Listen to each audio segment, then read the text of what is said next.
पंकज जी चंडीगढ़ से। राधा वल्लभ श्री हरिवंश। महाराज जी आपके चरणों में कोटि कोटि प्रणाम। महाराज जी मैं माँ दुर्गा का भक्त हूँ।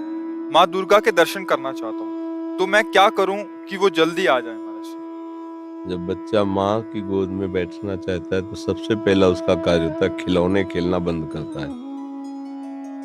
माँ उसके पास खिलौने भेजती है। जितना वो माँ की तरफ बढ़ने की कोशिश करेगा, तो माँ कार्यरत है तो उसे खिलौना भेजेगी, दे दो ये सब। वो अगर उन खिलौने से ना खेले, रोए, तो फिर घर के किसी सदस्य को प्रेरणा करती है, बिटिया उठा ले गोद में थोड़ी देर। वो उससे भी चुप ना हो तब फिर वो दौड़ के आ जाती है। भाव, पहले हमको इन भोगों का त्याग करना होगा जिन भोगों में हम खेल रहे हैं। फिर हमारी अनुकूल मांगे हमारे सामने आएंगी, माँ से ना मिलने के लिए बाधा बनकर।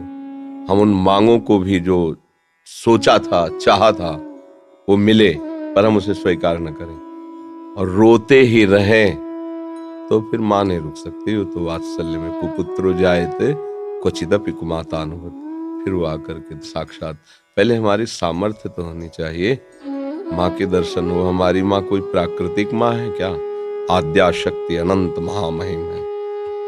वो ऐसी थोड़ी कि प्राकृतिक नेत्रों से ऐसे, जैसे अपनी अम्मा को ऐसे देख लेते हैं ऐसे। वो केवल तुम्हारी माँ थोड़ी, जगत माता है और वो आद्या शक्ति है, ईश्वरी है। कोई ऐसे थोड़ी कि ऐसे देख लोगे। पहले भोगों का त्याग करो और उनकी शरण में होकर के अंदर से उनके नाम मंत्र, उनके विज्ञ जो महापुरुष जन है उनसे मंत्र लेकर और उनके भावना से भजन करो। माँ का साक्षात्कार रामकृष्ण परमहंस जी ने जब के सिद्ध हो गए ना, वे माँ का दर्शन को खिलवाड़ है। फिर कृष्ण और काली में कोई अंतर थोड़ी उन्हें दिखाई दे रहा था, पूरा जगत उन्हें भगवत स्वरूप नजर आया। तो माँ का साक्षात्कार मतलब ब्रह्म साक्षात्कार।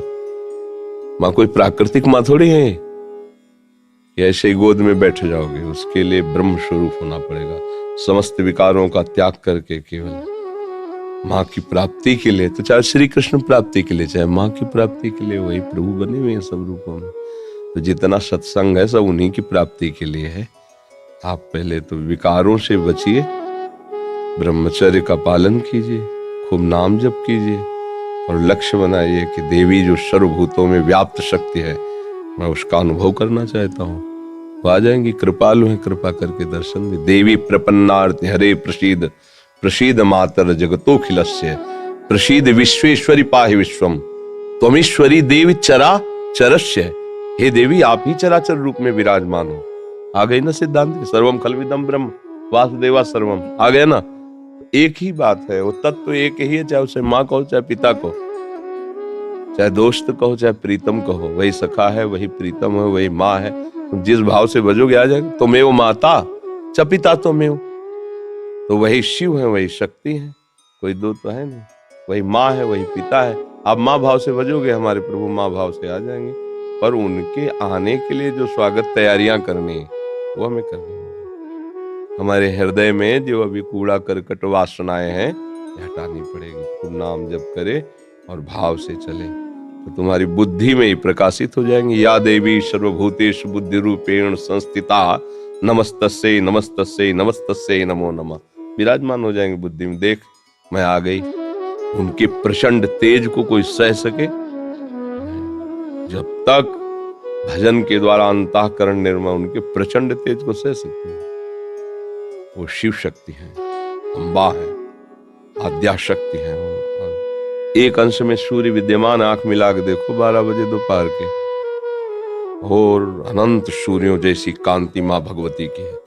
महाबलशाली, त्रिभुवन में कोई पैदा नहीं हुआ कि अपने स्वरूप में आ जाए, उनसे आंख मिला ले कोई। भगवान शंकर भी चरणों में लौट गए नहीं लौट गए।